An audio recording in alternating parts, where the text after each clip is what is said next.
السلام علیکم ورحمۃ اللہ وبرکاتہ۔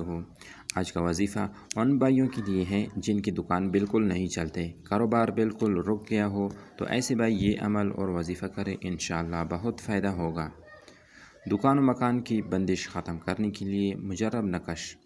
یہ نقش انتہائی مجرب ہے اور میرا آزمودہ ہوا ہے۔ اگر دکان میں کاروبار بالکل نہ چلتا ہو، بندش لگی ہو، گاہک نہ آتے ہو، مکان پر بندش لگی ہوئی ہے، اسی طرح دکان یا مکان پر کسی نے سفلی علم کروا دیا ہو تو وہ باطل ہو جائے گا اور مکان کی بندش بھی لگانے سے ختم ہو جائے گی۔ اس نقش کی برکت سے دکان میں گاہک بہت آئیں گے اور مکان میں بھی برکت ہوگی۔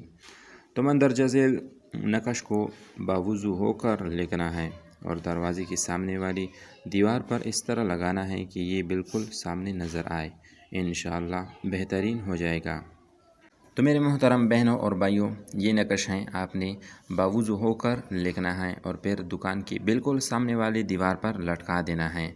اور اس کے ساتھ ساتھ آپ نے روزانہ کا معمول بنانا ہے اس وظیفے کا کہ صبح سویرے جب آپ دکان جاتے ہو تو سب سے پہلے آپ نے سورہ کوثر کا یہ وظیفہ کرنا ہے۔ سورہ کوثر کا یہ وظیفہ آپ نے 11 مرتبہ کرنا ہے اور پھر سارے دکان پر چوف کرنا ہے، انشاءاللہ بہت فائدہ ہوگا۔